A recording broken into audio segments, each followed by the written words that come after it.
Breaking news! Attorney Rowena Guanzon nagwala dito sa Net25. Talagang pinagbabakbakan niya po ito mga congressman na to na talagang mapagsamantala dito sa impeachment ni Sara Duterte, no? Talagang makikita mo talaga pinaglalaban ni Rowena Guanzon ang katotohanan.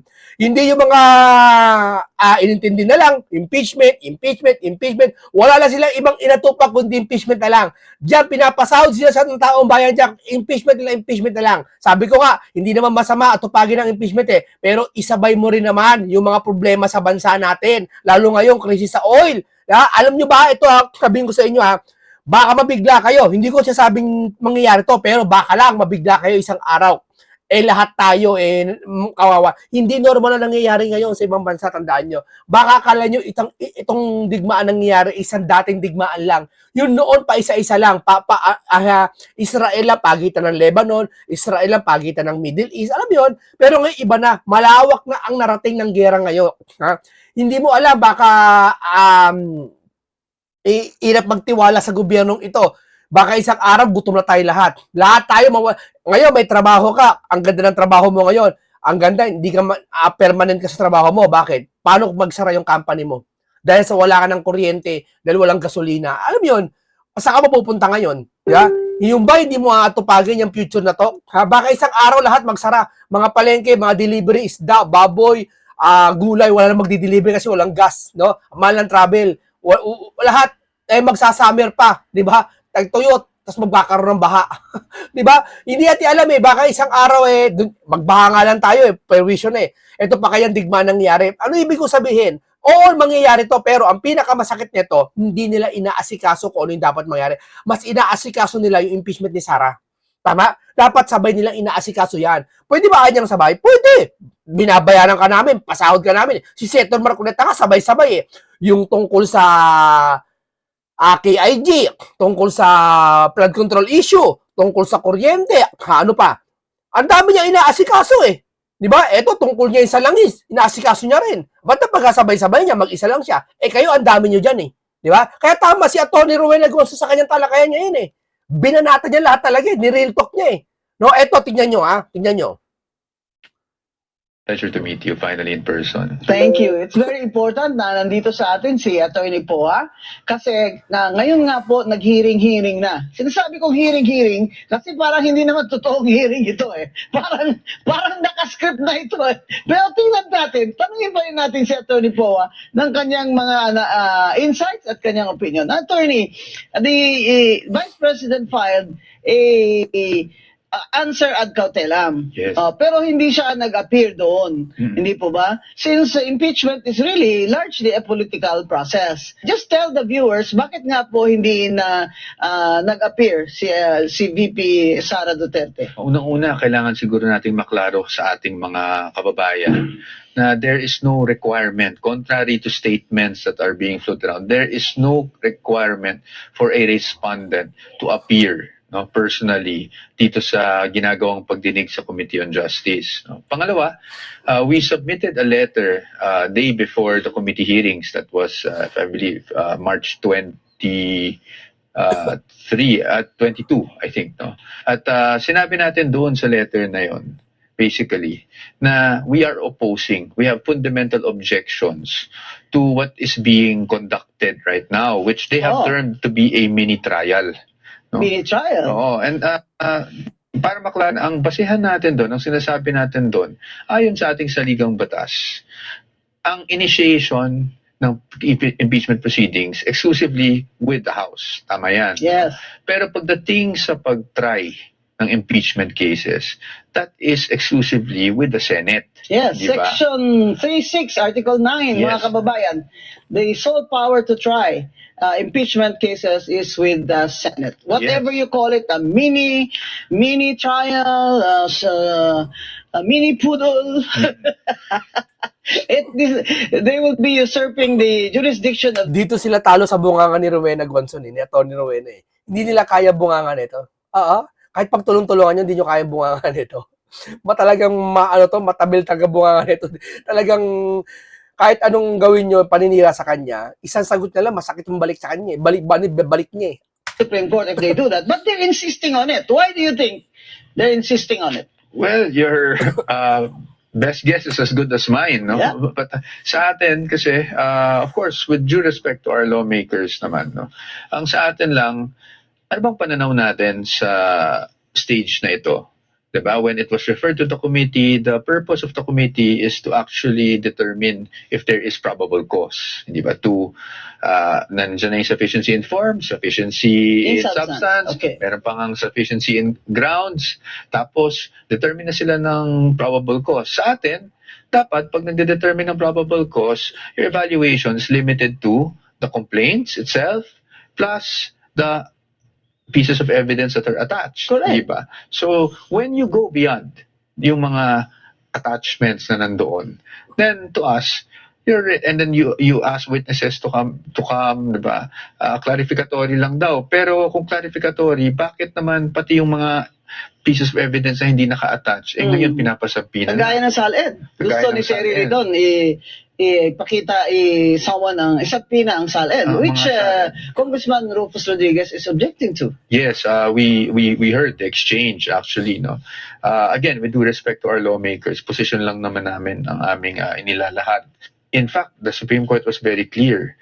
An impeachable offense is Malapit na mapikon siguro si Atty. Rowena Guanzon. No, kasi pag ganyan, una sa simula, alam naman si Atty. Rowena ganyan eh. Mamaya-maya pasabog na yan.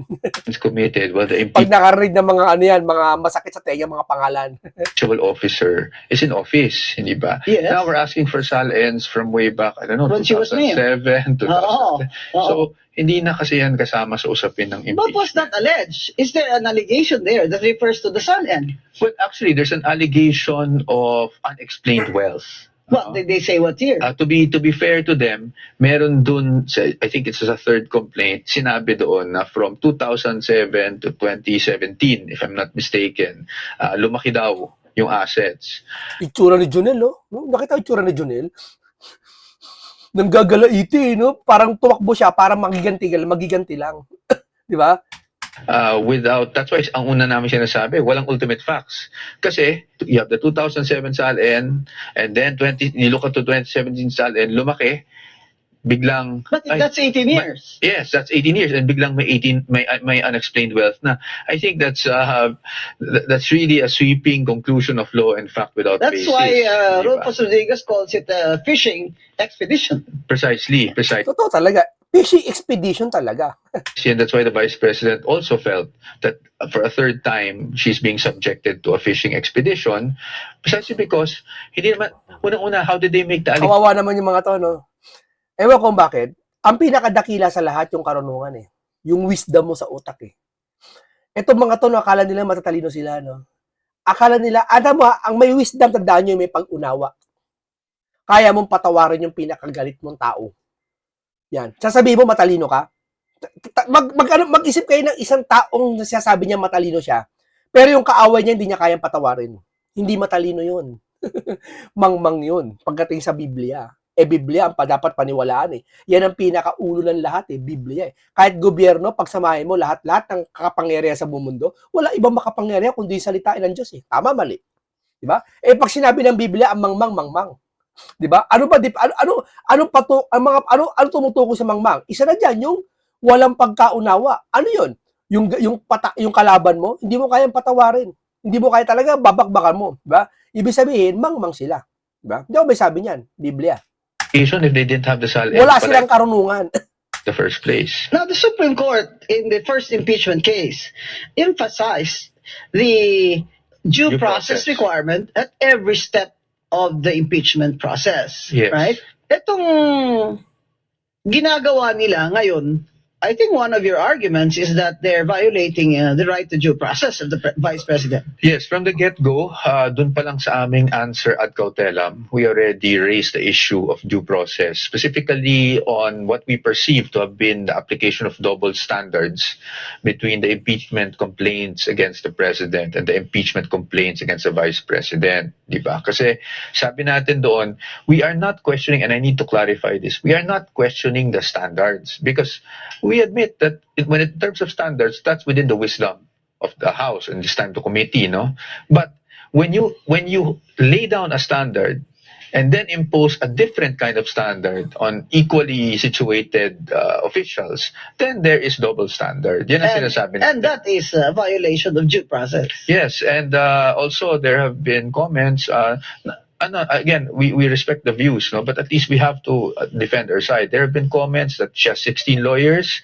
She was given the opportunity to file her answer, so due process has been satisfied. I think that's an oversimplification. Yes, because as Congressman Paulo Marcoleta said, sinabi ni Kong Paulo na ang due process requirement, ang kailangan, bawat ground ay sinusuri. Kunyari, may ground sila ng bribery. Isusuriin ng committee. O sa ground ng bribery, meron bang sufficiency in substance? Sa ground ng graft and corruption, meron bang Hindi Dahil ang ginawa lang nila, binasa lang nila lahat yun. At sinabi nila, sufficient ito in substance. Oo, and also when you say, yun nga, recital of facts, no? Yun din yung ano namin wala namang ultimate facts For example, they said the Vice President committed plunder. No, alam naman natin elements ang krimen na plunder. You are a public officer, amount is 50 million and above, and then lastly, and this is the most important part, there is amassing. Talagang pinila ako tingin ko ito yung plunder na pinilano nila yan kay Sara. Oo. Sabi ko, imagine, wala namang, tingnan man, nag-vice mayor si Sara sa Davao yata. Nag-mayor sa Davao. May history ba? Kung kurakot si Sara doon pala sa pagiging mayor niya, napatunayan ng kurakot siya. Diba? Dapat doon pa lang. Bakit pa gusto ni Sara? Kung mangungurakot si Sara, ba't kayo hintay maging vice president pa siya? Malakas yata kurakot sa mayor. Diba? Bakit hintay niya pa maging vice president siya sa mangungurakot? Tama yung sinabi ni Senator Robin Padilla. Kaya Merry Crispiatos, kasi hindi naman dapat naglalagay ng toong pangalan dyan Diba? Confidential funds niya Intelligence funds niya Alam ng mga congressman yan. So talagang, biruin mo, nakatutok sa'yo lahat ng camera, lahat ng tao nakatutok sa'yo, titignan mangungurakot ka o hindi. Galit kay Sara. Sa tingin mo, mangungurakot si Sara? Ha? Ikaw halimbawa ganito. Ha? Yung tao, pinagmamasdan ka. Ikaan niya yan, si Munting Kaalaman, magnanakaw yan. Titigan mo maigi, titigan nyo. Lahat nagchichismisan sa'yo, magnanakaw. Tignan, baka magnakaw yan, titignan mo, pumasok ka sa isang mall. Magnanakaw yan, tignan nyo. Sa tingin mo, magnanakaw ka nun? Ha? Nakatutok sa'yo lahat ng tao? Magnanakaw ka pa nun? Di ba? Hindi ka na magnanakaw nun kasi natural Bakit? Alam mo may nakatutok sa'yo. Di ba? Saka siya nag-resign. Di ba? Sa tingin mo, iiwan niya yung pinagnakawan niya, i-resign siya? Kung ako nagnakaw doon sa isang department ko, di ako mag-resign. Bakit? Mas lalo makakalkal. Mag-isip-isip na kayo. Acquiring, diba? Appropriating ill-gotten wealth. For example, ngayon, dun sa allegation, sabi nila, may confidential funds. That's elephant in the room. Confidential funds, di ba? May confidential. Sabi niya, kung talagang walang kasalanan si Sara, ba't di humarap? Ito sagot ko. Bakit yung 18 maris di niya hiharap? Ang dami involved doon ba't ayaw niyo hiharap yun? Sige nga, bakit? Kung ano ang sagot nyo, yun din sagot namin kay Sara. Di ba? So ibig sabihin may kasalanan si Sara? Wala. Magkaiba yun. Confidential funds. Dinisburse ang confidential funds. Ngayon, paano natin nasabing napunta sa bulsa ng Vice Presidente yung And I've said this before. Kung ang confidential funds ay hindi na-liquidate ng tama, ang commission proper ay maghuhusga na ito ay i-refund. Pero dito sa case ni VP Sara Duterte, sinabi ng COA na may unqualified sila na report at ito ay na-liquidate na ng tama. Hindi ibig sabihin na kung hindi mo na-liquidate ang inyong confidential fund, ay plunder na. Kasi sa plunder, kailangan may transaction ka. May transaction ka na ikaw ang may control. Yung problema, wala namang nagbibigay ng ganyang opinion sa ating mga congressman dahil wala naman iniisa sa kanila dyan dating COA commissioner at hindi naman sila magtatawag ng experts. So ngayon, ang tinasabi nila sila na lang ang magsusuri. Kaya sinasabi ni Luistro na gagawa sila ng mini trial. Abay, Congresswoman Luistro, baka mini poodle ang ibig mong sabihin. Dahil yung mini trial na yan, wala yan sa konstitusyon. Hindi po yan jurisdiction ng House of Representatives. Under Article 9, Section 3, Subparagraph 6, the power to try impeachment cases lies solely on the Senate. So now that the Vice President will not appear, Attorney Poa, they subpoenaed you. Yes, they issued a subpoena against me. I have not received the subpoena, but I've already stated that I'm willing to attend. Of course. Because wala naman akong kailangan itago doon. In fact, 2 years ago, well, less than 2 years ago, there was already a Committee on Good Government and Public Accountability series of hearings, no, where we were called. And I was being asked about my participation in the confidential fund issue. And I already stated my point that my participation was limited, no, to the fact that when the COA issued AOMs, of course, I was tasked as the head of office to reply to the COA AOMs. But you know, again, in fairness to our lawmakers, they probably issued a subpoena in the hopes of clarifying certain matters with me, and I'm willing to submit myself to that hearing. And But to respond everything that, accordingly. Attorney Poa, that everything that they ask of you must be based on what you have submitted. Yes, based on what we submitted, the documents would actually show that I never signed any of the disbursement because I really was not part of the use, disbursement, liquidation of all these Correct. confidential funds. But as much as I can, based on my personal knowledge, I will answer directly their questions. Wala naman tayong Did they kailangan say itago. sa subpoena nila ang Vice Presidente? Wala. Wala silang sinabing ganun. And as we all know, Bakit hindi pwede hindi nila yan. pinagsabpina ang aking pinakapaboritong presidente? Talaga ako, sisigaw ako dun sa, sa flagpole ng House of Representatives. Bakit yung presidente ko na paborito hindi nyo sinasabpina? Yan ang problema dito sa impeachment proceedings, mga kababayan. This is largely political. Makita na natin sa iba-ibang complaints even before when Chief Justice Davide was also Attorney Poa was Yes. also Subjected to yes, he also responded in the impeachment case.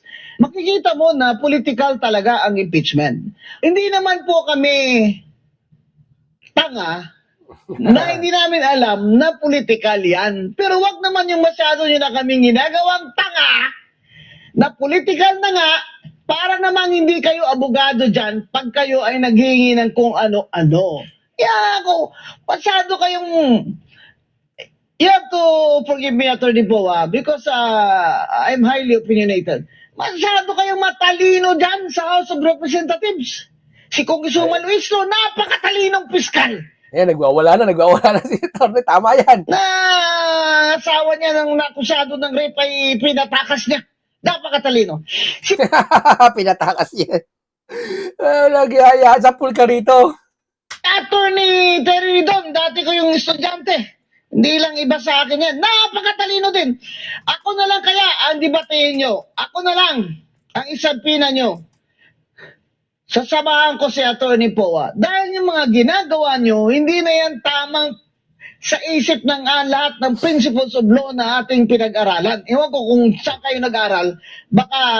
Wala, pag talagang desperado na, at sumisip-sip ka sa Marcos administrasyon, as ayaw mo kay Sara, kontrolado ka ng dalawang panig.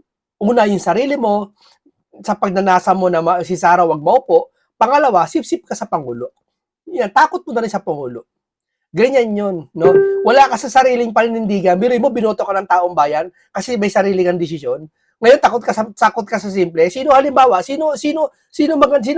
modelo niyan? Natakot. Si Pinky ng Blue Chairman. Di ba? Binoto siya ng taong bayan para siya ang magdesisyon para sa kanyang sabayan, sa sarili niya. Anong desisyon niya? Walang investigasyon, di ba? Tahimik hanggang ngayon. Di ba? Yan ang sasabi ko sa inyo. Magkaiba lang tayo ng binasa. Ngayon, the Supreme Court already said that due process must be respected every step of the way. And yet, Luistro, who seems to be the brightest in that committee, insists on making her own rules. For example, wala namang mini trial dyan. Nakita nyo na ba yan sa Francisco case against Davide? Nakita nyo ba yung mini trial sa kaso ni Mercedita Gutierrez? Nakita niyo ba yan sa kaso ni Erap? Wala.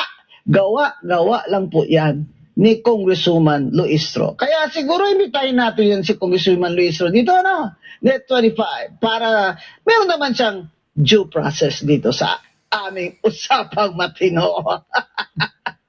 Now, Attorney Poa, how does the Vice President feel about these proceedings now? This is the second time now. Yes, second time now. The first time though was fast track mode, no? Ayan yung nag 1/3 sila kaagad. But this is the first time na nagkaroon ng referral to the committee Because of the against her. Supreme Court With ruling. Supreme Court ruling. Of course, the Vice President already issued a statement saying that this is a third fishing expedition against her, actually, no? And that is what our position is, na kung magta-trial tayo, handa naman kami mag-trial sa Senado, Hmm. 'di ba? Yeah, doon sa kung- Senado. Doon sa Hindi Senado. pwedeng dyan kay Luistro. Oo. Because pagdating dito sa House, obviously, number one, we are questioning the fact that they cannot hold any form of trial, whether mini or whatever we call it. Basta trial, hindi pwede sa House. Pangalawa, medyo lumalampas na tayo at least sa aming pananaw, lumalampas na tayo sa evaluation ng complaints. Pag kung ano-ano na ang mga dokumento outside the complaints ang hinihingi. Bakit hindi na lang nila sabihin, o sige na, sufficient na in substance, akyat na. We have now approved na ang impeachment, articles of impeachment, akyat na sa Senado para doon ang trial. Bakit pa gusto nila ng ganito-ganito? Well, ayoko pong mag-speculate. Dahil, Of course, Attorney I have my Poa, opinions. gusto nila ng trial by public opinion. Alam nyo, kayo, masyado kayong Hindi, ganyan yan. Akala nila kasi, eto sabihin ko sa inyo, dyan kayo sa Kongreso hindi yan permanent, tandaan nyo yan. Yung posisyon nyo, pinahiram lang nyo yan para pangasiwaan yung posisyon na yan. Hindi inyo yan. Sa taong bayan yan. Ang nagpapasaho dyan, ang bubuhay sa inyo, taong bayan. Huwag kayong umasta dyan na akala nyo, kayo na makapangyarihan sa lahat. Di ba? Pagkalipas ng 3 to 6 years, kung di ka iboto ng tao, wala na kayo sa posisyon na yan Papalit na naman sa inyo bagong tao. Ibig sabihin, hindi kayo may-ari yan, katulad ng private sector na yung building na yon siya may-ari nun. Kahit anong mangyari, siya pa rin may-ari nun. Yung posisyon na yan, hindi kayo may-ari niyan. Di ba? Kaya huwag kayo maging, para kala nyo Diyos na kayo dyan, kala nyo kung sino na kayo dyan. Di ba yung tuwadcom? Kala mo kung sino? Pinatatawag lahat ng DDS vlogger, samantala lahat ng bangag vloggers walang pinatawag ni isa. Kahit anino, walang pinakita. Di ba? Yung ba sa tingin nyo, hindi pa nga abuso ng kapangyarihan nyo, kayo sumagot. matalino dyan, mas matalino kami sa inyo. We are 10 steps ahead of you. Alam na namin yung ginagawa nyo dyan sa Committee on Justice. Mamaya pati ako ipakontempt nyo na. Kung hindi ba naman this is just all for show, bakit hindi na lang approve? Approve na articles of impeachment. Send it to the Senate. Natutulala si Atty. Poa Talagang bunga nga talaga ni Atty. Rowena Doon na tayo mag-trial. Ready naman ang Vice President, di po ba? We have no objections to that. Kung narinig na nga natin na may numero na, 'di ba? May mga statements na may numero na. That's why we're saying kung pinag-uusapan na pala ang numero ngayon at may numero na and they want to already elevate it to the Senate, wala kaming problema doon because there we can fully defend the rights of the Vice President. So there you have an We can test opportunity. the credibility of these witnesses that they will produce. One of them will be Madriaga, Yes, well, I suppose because he was also who is issued in a jail subpoena. for kidnapping for ransom. Yes, and Wala so, na ba kayong mas magaling na evidence na testigo dyan na hindi naman kidnapper? Ano ba kayo dyan? So, Madriaga, who else will be their star witness? Well, we don't know, no? We are still anticipating kung sino yung mga, but we have ideas. Siguro wag muna naming ilabas yung mga ideas ng mga star witnesses nila. But, once we're there, we can test the credibility and we can show the Filipino people once and for all na walang basihan itong mga aligasyon nila laban sa ating Vice Presidente. In fact, I interviewed Senate President Soto. And I asked him, I said, with all the things that you said against the Supreme Court ruling, the people are now saying, SP, that you are biased. So, mahirap po yan na kayo pa rin ang presiding dyan and people do not trust that you'll be fair. Ang sinabi niya, ito ang sinagot niya talaga, kung ako lang, if it were up to me, masyado na itong it takes too much of our time, this impeachment. 2 taon na lang. Pero kung pupunta yan sa Senado, gagawin ko ang tungkulin ko. So, sinasabi ng Senate President, gagawin niya ang tungkulin niya, iakyat niya na ang articles of impeachment para naman may fairness ang Vice President ay merong may opportunity naman to defend herself. Opo. Well, I just need to state this for the record, no, because again, we're really on the the legal side lang. We do not dwell into the political, but we have always given the benefit of the doubt to the Senate President, to the Senate as that will be sitting as senator judges. We also are giving of the benefit of the doubt even to the Committee of Justice members. That's why itong ginawa naming objection dito sa ginagawa nilang mini trial, ito ay ibinigay muna namin sa kanila, inilahad namin sa kanila. We were trying to explain our side. Now, if that offended some of our lawmakers, we really regret that because it's not our intention to offend anyone. It is our duty as lawyers of the Vice President to protect her rights and her interest. And if we see Para ba lumalabas wala nang right si Sara Duterte? Para ba lahat ng gusto nila talagang inaapi nila si Sara, 'di ba? Talagang lahat ginagawa nila no. there are infirmities in the process, it's also our duty to bring these matters up and tell them that we have objections, serious objections, fundamental objections to the conduct of a so-called mini trial within the House. No? Now, Tama. sabi nyo nga, kung okay sa amin i-akyat, definitely. We have been ready since last year. During the first round of impeachments, despite filing that petition with the Supreme Court, as we all know, it's always 50-50, diba? So, we were ready to go into a full-blown trial. No, So, but now in the Senate, hindi na sila advantage kasi they need 2/3 or 16 votes. They need 16 votes. JB Ejercito, Senator Ejercito told me that sinabi niya na he is not in favor of that. Daming problema, lalo na ngayon, may gera. So, yung 15 nila, sa majority, nabawasan na sila ng isa, so 14. Ang sinasabi naman ng iba dyan, paano po yan pag si Senator Bato ay hindi po boboto? Abay, kahit hindi siya bumoto, kailangan pa rin nila ng 16 votes. Yes. Talagang ginigipit lahat nilang pati senador, no? Lahat ng kay Sara. Talagang lahat patungo kay Sara Duterte, yung tas tama-tama in the same time, mali yung issue ng flood control. Ang sasama ng mga ugali, no? Grabe, no? You That's see, correct. That's correct. mga kababayan, bakit para ano pa ito? Para ano pa ito na ginagawa nila? Na alam naman nila doon pag-akyat, matatalo rin sila. Bakit? Dahil gusto nila masira ang reputasyon ni Vice President. Tama. Tapos sinasabayan ng mga vlogger na bayaran, mga troll. Oo, ganyan yun, para mapaniwala yung mga inosente. Kasi yung mga DDE, solid talaga Sara yan. Hindi na mababago yan. Pero yung mga neutral na naghahanap ng kasagutan, gusto nila i-discourage yun. Gusto nila kasi maraming neutral na iboboto si Sara Million yan. Yung neutral na yan, mas marami pa ata sa DDE siya mga yan.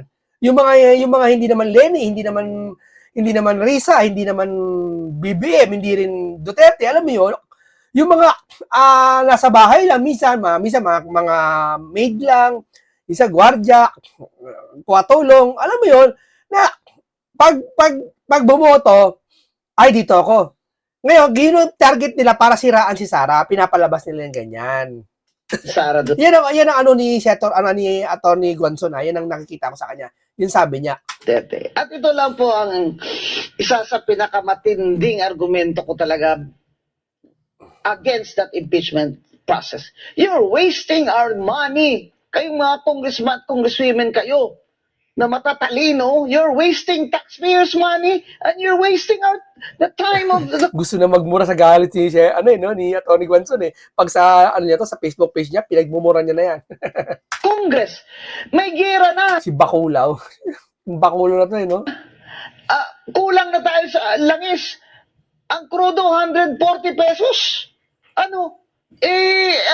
Ang jeepney driver, 200 pesos na lang ang neto.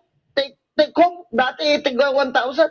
Ayaw na magsakay yung mga joyride. Dati 60, ngayon 66 na. May gera na, may digmaan na. Kayo, impeachment pa rin kayo. Napakawalang, wala kayong mga, Gusto na magmura, ayaw Kasi siguro protocol sa Net25, di po pwede. compassion sa mga Tapos sabi ng mga bangag vloggers, bakit? Di ba pwedeng impeachment yung si Sara habang may kaguluhan? Pwede naman. Kaso ang masama, hindi nyo sinasabay yung kaguluhan ngayon. Yung oil crisis ngayon. Yun ang masama. Pilipino.